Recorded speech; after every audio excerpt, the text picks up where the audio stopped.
रात का अंधेरा।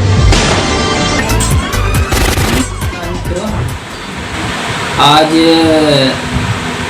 वन्य जीव संरक्षण अधिनियम की अचानक बात याद आई हमको, तो मैंने सोचा कि आगे आने वाले टॉपिक में तो हमारे कुछ युवाओं को जानकारी भी मिल जाएगी। और स्टॉकहोम में 19 जो देशों की पूर्ति के लिए वन्य जीव संरक्षण अधिनियम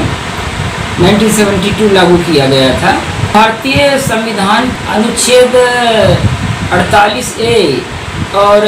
51 दोनों को जोड़कर वन्य जीवों को इसी में शामिल किया गया था। इसमें यह है कि जो वन्य जीव संरक्षण अधिनियम जो चल 1972, इसमें यह है कि नदियों को सुरक्षा प्रदान की जा सके, जलचरों को सुविधा प्रदान की जा सके, पशु पक्षियों को सुविधा प्रदान। इसके लिए ये जंगली जीव अपराध अन्वेषण ब्यूरो की स्थापना, वन्य जीव योजना की स्थापना भी इसी एक्ट के तहत की गई। और उसके उपरांत वन्य जीव संरक्षण योजना भी इसी के तहत प्रारंभ की गई। अब सवाल यहाँ पर ये उठता है कि इसमें जो 6 अनुसूचियां हैं, जिसमें कि शुरू में तो ये बतलाए गए हैं कि कौन कौन से जानवर, जीव जंतु ये सब सूची के अंतर्गत आते हैं, और 2 में तो दंड का प्रावधान दे दिया गया है। ये सारी बातें मैं कर रहा हूँ, आपको समझ में आ रहा होगा। जी हाँ, क्योंकि जंगल है तो हम हैं। वर्तमान की समस्या उत्खनन को लेकर के ही बात कर रहा हूँ। वर्तमान में उत्खनन इतनी तीव्रता से बढ़ रहा है, रेत उत्खनन इतनी तीव्रता से बढ़ रहा है, अनवरत बढ़ रहा है, जिसकी वजह से समूचा पर्यावरण तंत्र प्रभावित हो रहा है और कई प्रजातियां जीव जंतुओं की विलुप्त के कगार तक आ गई हैं। अब आज हम जिस विषय पर चर्चा करने जा रहे थे, वो विषय हमने पहले भी आप लोगों को बतलाया था कि वाटर एक्ट, एयर एक्ट यानी वायु अधिनियम, जल अधिनियम, पर्यावरण संरक्षण अधिनियम, जैव विविधता अधिनियम, पारिस्थितिकी संतुलन के लिए क्या किया जाना चाहिए, इत्यादि इत्यादि के बारे में हमने पहले भी चर्चा की थी। अब यहाँ पर हम चर्चा इसके लिए कि वन्य जीव अपराध अन्वेषण ब्यूरो, इसके बारे में आप लोगों को शायद कम ही जानकारी हो। तो ये जो है तो स्टॉकहोम 19 के कॉन्फ्रेंस के उद्देश्यों की पूर्ति के लिए जो है तो ये वन्य जीव संरक्षण अधिनियम 1972 की स्थापना की गई थी, जिसका उद्देश्य वहाँ की नदियों की सुरक्षा, मैं नदियों की सुरक्षा की बात कर रहा हूँ, उसी पर प्रकाश डाल रहा हूँ। नदियों की सुरक्षा यानी उत्खनन अगर नदियों से होगा तो नदियों के अनुकूलता पर प्रतिकूल प्रभाव पड़ेगा, नदियाँ दूषित हो जाएंगी पूर्णतः, और उसके बाद में जीव जंतुओं का जो है तो रहन सहन, उनका जीवन संकट में पड़ जाएगा। इसके लिए तरह तरह के बीच में कानून बनाए जाते रहे हैं, संशोधन किए जाते रहे हैं, परंतु अभी तक में हमने देखा कि कुछ विशेष गतिविधियां कानून की कमी के कारण हम लोग जो है तो एक ठोस FIR रेत उत्खनन माफियाओं के विरुद्ध में नहीं बनवा पाते हैं, उसकी जानकारी का ना होना। अब अगर हम अपनी बात लेकर के चले तो जितनी बात पुलिस प्रशासन की हो रही है कि उनकी जानकारी में है कि यहाँ पर रेत का उत्खनन चल रहा है, प्रजनन काल के समय में रेत का उत्खनन पूरी तरह से बैन होता है, परंतु हमने जिस तरह से स्टिंग ऑपरेशन किए हैं और देखे हैं, वहाँ पर हम देख रहे हैं कि अभी भी खुलेआम नियमों का उल्लंघन हो रहा है। चारों तरफ वीडियो भी आ रहे हैं, मैं दे भी रहा हूँ, और उसके उपरांत भी नदियों में उत्खनन की जो ये वारदातें हैं और ये अवैध उत्खनन है, जिससे सरकार को हजारों करोड़ रुपए का नुकसान हो रहा है, वो लगातार बढ़ता ही जा रहा है। और विशेष बात तो यह है कि ये कार्य रातों में बहुत ज़्यादा बढ़ जाता है। तो मेरा निवेदन है पर्यावरण से के प्रेमियों से कि वो जितने भी पर्यावरण के प्रेमी हैं, पशु पक्षियों के प्रेमी हैं, जल के प्रेमी हैं, हवा के प्रेमी हैं, क्योंकि कल आने वाले समय में क्या पता आप लोगों को ये फ्री में मिलने वाली जो ऑक्सीजन है कर पैसों से लेनी पड़े। परंतु एक बात मैं स्पष्ट कर देना चाहूँगा कि अगर मिसमैनेजमेंट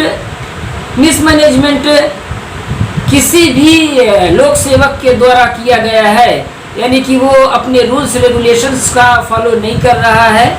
वो भारत सरकार द्वारा स्थापित कानून की विधि व्यवस्था के अनुसार अपने पदीय कर्तव्यों का निर्वहन नहीं कर रहा है, और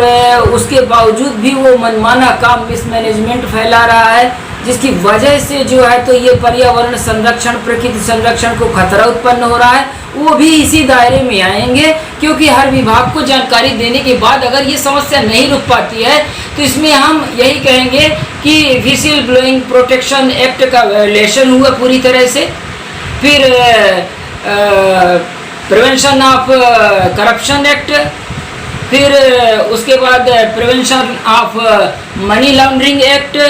इन सभी का उल्लंघन एक के बाद एक किया जाता रहा है। तो इससे यही सिद्ध हो रहा है कि ये एंटी करप्शन ब्यूरो आपके हर राज्य में होता है। एंटी करप्शन ब्यूरो को जो है आप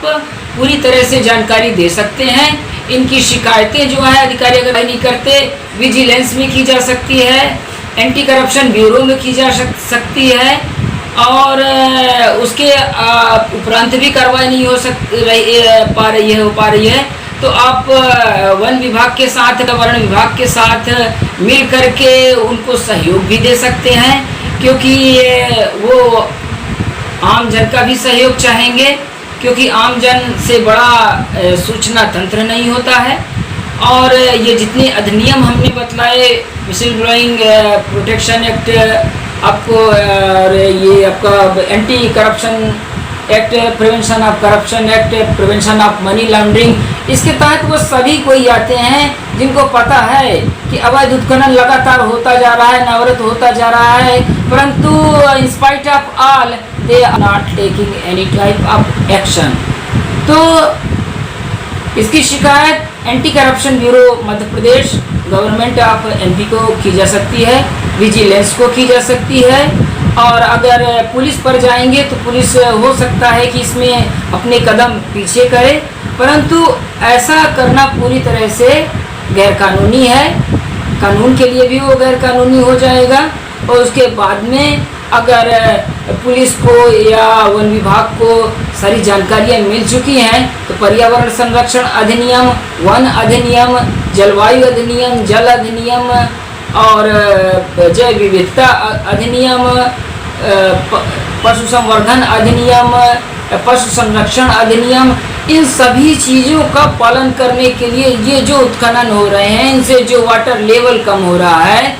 और उस पर जो है पूरी तरह से जो कार्रवाई करेंगे, उससे जो परिस्थितियां आगे आएंगी और जो उसका प्रभाव पड़ेगा समाज पर, उससे हो सकता है कि हम अपनी आगे आने वाली पीढ़ी को बचा सकें। शायद इसीलिए कई राज्यों में, कुछ राज्यों में मैंने सुना है, केरल हो गया जैसे, कि वहाँ पर क्रश्ड सैंड का इस्तेमाल किया जाता है, इस सैंड का इस्तेमाल नहीं किया जाता। तो आगे अगर इसी तरह से चलता रहा तो एक ना एक दिन सर्वनाश निश्चित है। तो दूसरी बात, अगर आप पर्यावरण संरक्षण में अपनी भूमिका निभाना चाहते हैं तो ध्यान, जो आजकल बोरिंग हो रही हैं, अगणित हो रही हैं, अकाउंटेबल हो रही हैं, तो बोरिंग जो बोर होते हैं उनको भी कम करना बहुत आवश्यक हो चुका है, क्योंकि इससे भी वाटर लेवल में बहुत ज़्यादा कमी आ रही है। और इसी प्रकार से रेत उत्खनन से जो हो रहा है उसका दुष्परिणाम आप लोगों के सामने है। और आगे सैंड माइनिंग को रोकने के लिए, अवैध रेत उत्खनन को रोकने के लिए जितने भी नियम कानून राष्ट्रीय हरित न्यायालय के लिए बनाए जाएंगे, उसके बारे में मैं आगे भी बतलाता रहूँगा। तब तक के लिए आप लोगों से अगली मुलाकात मेरी फिर से होगी। आज के लिए सिर्फ इतना ही। जय हिंद, जय भारत।